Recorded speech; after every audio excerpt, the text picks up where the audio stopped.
ကဘာမြေပုံကြည့်လိုက်လို့ရှိရင်မြောက်ဘက်အစောဆုံးမှာအဖြူအောင်ကျွန်းရင်းတစ်ခုရှိတာကိုသတိထားမိကြလားဗျ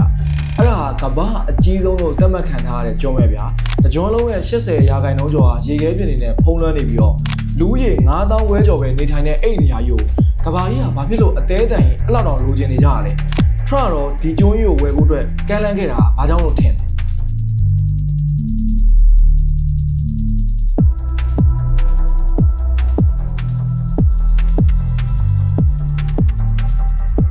Greenland ရဲ့တမိုင်းချောင်းကိုပြန်ကြည့်လို့ရှိရင်လွန်ခဲ့တဲ့နှစ်ပေါင်း4500ကျော်ကလေးကတည်ရှိနေတာကိုတမိုင်းထောက်ထားရတွေ့ရလိမ့်မယ်ဗျာ။အာတိတ်ဒေတာကနေ Inuit လို့ခေါ်တဲ့မျိုးနွယ်စုတွေကနေပြီးတော့အေးခဲနေတဲ့ပင်လယ်ပြင်ကိုဖျက်ကျော်လာပြီးတော့မှဒီကျွန်းမှာပထမဦးဆုံးအခြေချခဲ့ကြတာ။ဒါပေမဲ့ကျွန်တော်တို့အခုသိကြတဲ့ Greenland ဆိုတဲ့နာမည်ကတော့ခရစ်နှစ်980ဝန်းကျင်လောက်မှာ Viking သူရဲကောင်းကြီး Erik the Ant ကြောင့်ဖြစ်လာတယ်လို့ပြောရမယ်ဗျာ။ Erik the Ant ကလူသတ်မှုတစ်ခုကြောင့်မို့Iceland နိုင်ငံကနေပြီးတော့နေထုတ်ခံလိုက်ရတယ်။အနောက်ဘက်ကိုခီးနေလာရင်းနဲ့အခု Greenland လို့ခေါ်ကြတဲ့ကျွန်းကြီးကိုရှာတွေ့ခဲ့ရဗျာ။လူတွေမရှိတော့တဲ့ရေခဲတောကြီးကို Iris ကစိမ့်လဲနေတဲ့မြေ Greenland ဆိုပြီးတော့နာမည်ပေးခဲ့တယ်။အဲ့ဒီအချိန်ကနေစပြီးတော့မှ Viking တွေက Greenland မှာရာစုနှစ်တွေအများကြီးနေကြတယ်။ဒါပေမဲ့15ရာစုဝန်းကျင်လောက်ရောက်တဲ့ခါမှာရာသီဥတုကရုတ်တရက်အေးလာတယ်ဗျာ။စားနပ်ရိက္ခာတွေကလည်းပြက်လက်လာတဲ့အခါမှာ Viking တွေကအဲ့ကျွန်းပေါ်မှာအစအနမကြအောင်လို့ပျောက်ကွယ်သွားခဲ့ကြတယ်။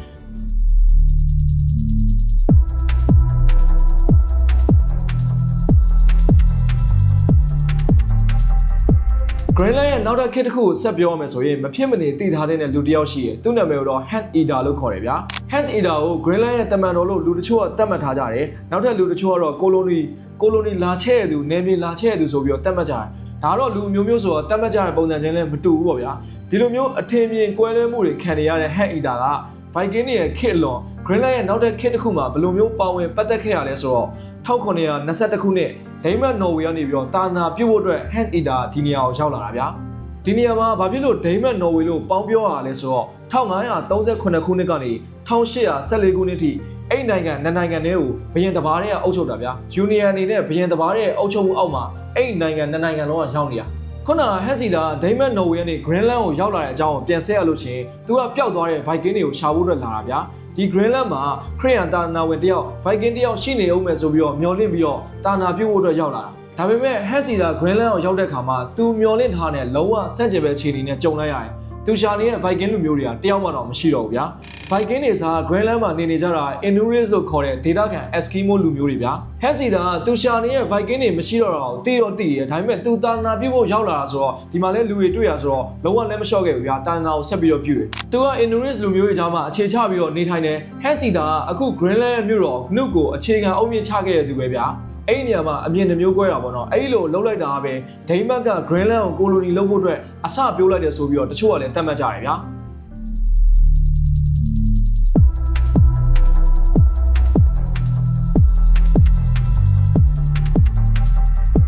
1922ခုနှစ်မှာဒိန်းမတ်နော်ဝေကနေရောက်လာတဲ့ Hans Eder လက်ရှိ Greenland မြို့တော် Nuuk ကိုတည်ထောင်ခဲ့ပြီးတော့ Greenland မှာခရစ်ယာန်ဘာသာကိုပြန့်ပွားဖို့အတွက်ကိုစ조사ခဲ့ရဗျာ Hans Eder ရဲ့ Greenland မှာခရစ်ယာန်ဘာသာပြန့်ပွားရေးရည်ရွယ်ချက်ကအောင်မြင်တယ်လို့ပြောရမယ်ဗျ Greenland ရဲ့ဒေသခံ Inuit လူမျိုးတွေကခရစ်ယာန်ဘာသာဝင်တွေဖြစ်လာကြတယ်ဒိန်းမတ်ဘရင်အုပ်ချုပ်မှုအောက်ကိုရောက်လာအောင်လို့ဆွဲဆောင်နိုင်ခဲ့တယ်ဒီလိုမျိုးလုပ်တာဘာသာရေးရကောင်းတယ်ဗျာခရစ်ယာန်ဘာသာတာနာပြုတာလည်းအောင်မြင်တယ်လို့ပြောရမယ်ဗျာဒါပေမဲ့တခြားအမြင်မတူတဲ့လူတွေရဲ့အမြင်မှာဆိုတော့ဘာသာရေးနဲ့ကိုလိုနီစနစ်တစ်ခုကိုပုံဖော်လိုက်လို့ဖြစ်နေတာပေါ့ဒါကြောင့်မို့လို့ပဲတချို့လူတွေကအဲ့လိုမြင်ကြပါတယ်ဆိုပြီးတော့ကျွန်တော်အစမှာပြောခဲ့တာဗျာ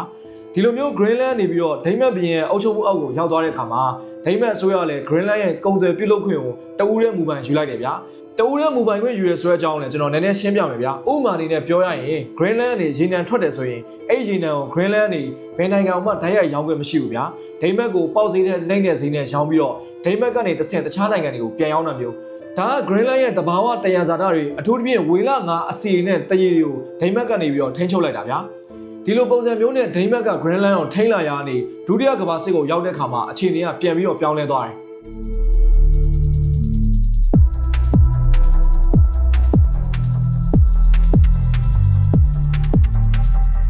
ဒုတိယကမ္ဘာစစ်ကိုရောက်တဲ့အခါမှာဂျာမနီနိုင်ငံကနေပြီးတော့ဒိန်းမတ်နိုင်ငံကိုသိမ်းလိုက်တယ်ဗျာငကိုကလေးကဒိန်းမတ်က Greenland ကိုအုပ်ချုပ်နေတာအဲ့ခါကျတော့ဒိန်းမတ်နိုင်ငံကပါကိုလိုနီနိုင်ငံဖြစ်သွားတဲ့ခါကျတော့ Greenland နဲ့အဆက်အသွယ်ပြတ်သွားရောအဲ့ဒီအချိန်မှာအမေရိကန်ကဂျားဝင်လာပြီးတော့ Greenland ကိုအကာအကွယ်ပေးခဲ့တယ်ဗျူဟာမြောက်စစ်အခြေစိုက်စခန်းတွေကိုလည်း Greenland မှာစောက်ခဲ့တယ်စစ်ကြီးပြီးသွားတဲ့အခါမှာ Greenland ပြည်သူတွေကလည်းမျက်စိပွင့်နားပွင့်ဖြစ်လာကြပြီဗျာသူတို့ကလည်းပြင်ပကမ္ဘာနဲ့ထိတွေ့ခွင့်ရသွားပြီးတော့သူတို့ရဲ့ကိုယ်ပိုင်လွတ်လပ်ခွင့်ကိုစပြီးတော့တောင်းလာကြတယ် 1980ပြည့်လွန်နှစ်တွေရောက်တဲ့ခါမှာ Greenland နိုင်ငံသားတွေရဲ့အမျိုးသားရေးစိတ်ဓာတ်တွေကပြင်းပြလာဗျာ Greenland လည်းကိုယ်ပိုင်အုပ်ချုပ်ခွင့်ရဒေသဖြစ်ကိုဖြစ်ရမယ်ဆိုပြီးတော့သူတို့ဘက်ကနေစပြီးတော့တောင်းဆိုလာကြတယ်အဲ့ဒီတောင်းဆိုမှုရဲ့ရလဒ်အနေနဲ့1989ခုနှစ်မှာ Home Rule လို့ခေါ်တဲ့ကိုယ်ပိုင်အုပ်ချုပ်ခွင့်ကိုစပြီးတော့ရတယ်ဗျာ2009ခုနှစ်မှာတော့ Self Government ပို့ပြီးတော့ကျယ်ပြန့်တဲ့ကိုယ်ပိုင်အုပ်ချုပ်ခွင့်မှာအုပ်ချုပ်ခွင့်ရလိုက်တယ်အခုလက်ရှိအချိန်ဒီမှာဆိုရင် Greenland နိုင်ငံကနိုင်ငံခြားရေးနဲ့ကာကွယ်ရေးကလွဲပြီးတော့ကျန်တဲ့ကိစ္စတွေကိုသူတို့မှသူတို့ဆုံးဖြတ်နိုင်နေပြီဗျာ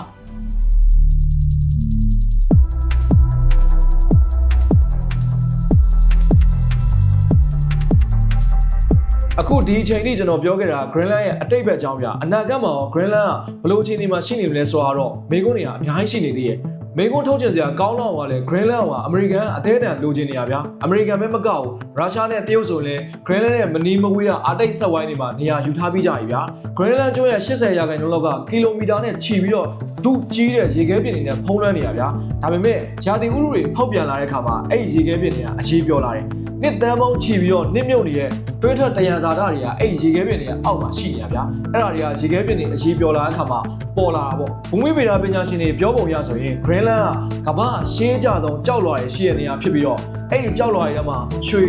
စိန်တွေတန်ရိုင်းတွေဇင်းနဲ့နီးကယ်တွေအဲ့လိုအဖိုးတန်တက်တုတွေအများကြီးရှိနိုင်တယ်ဆိုပြီးတော့ခံမှန်းကြရဗျာအဓိကအနေနဲ့ကတော့ဒီဘက်ခေတ်ကမ္ဘာမှာကမ္ဘာနီးပညာရေးလောကမှာမရှိမဖြစ်လိုအပ်တဲ့မြေရှားတက်တုတွေက Greenland မှာအများကြီးရှိနေရဗျာလက်ရှိကမ္ဘာမှာမြေရှားတက်တုထုတ်လုပ်မှုရဲ့90%ကျော်ကိုတရုတ်ကထိန်းချုပ်ထားတာဒါကြောင့်မလို့အမေရိကန်နဲ့ဥရောပနိုင်ငံတွေကတရုတ်ပေါ်မှာမီခိုနေရတာကိုရှော့ချဖို့အတွက် Greenland ကိုအဓိကအနေနဲ့ပြတ်မှတ်ထားလာကြတယ်ဗျာပြီးတော့ Greenland မှာ uranium လည်းထွက်တယ်ပင်လယ်ရေရောက်ကျမ်းပြင်မှာလည်းရေနံနဲ့တဘာဝဓာတ်ငွေတွေရှိနိုင်တယ်ဆိုပြီးတော့ခံမှန်းကြတယ်အရှေ့ဘက် Greenland ဒေသမှာရှိတဲ့ Jameson Land မှာဆိုရင်ရေနံ13ဘီလီယံလောက်ထိရှိနိုင်တယ်ဆိုပြီးတော့ပြည်ထောင်ကုမ္ပဏီတစ်ခုကခံမှန်းထားရလဲရှိရဗျာ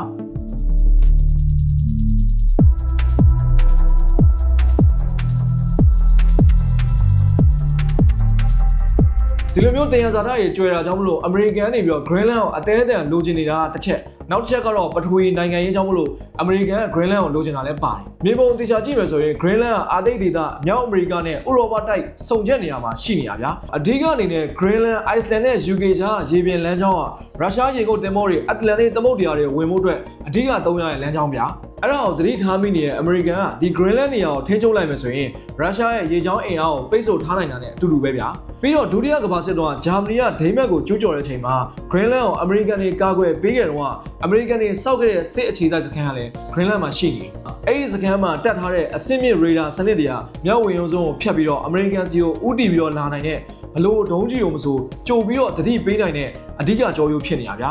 ထင်သာမြင်သာရှိအောင်ပြောရမယ်ဆိုရင် Greenland ဆိုတာအမေရိကန်နိုင်ငံရဲ့မြောက်ဘက်ကတကားဆောင်နဲ့တူရဗျာအဲ့ဒီလိုမျိုးတယံဇာတကျွယ်ဝတာတွေပထဝီမြေအနေထားအကြောင်းမလို့အမေရိကန် Greenland ကိုအသေးအတန်လိုချင်နေရဆိုပြီးတော့လေလူတော်တော်များများသုံးသပ်ကြတယ်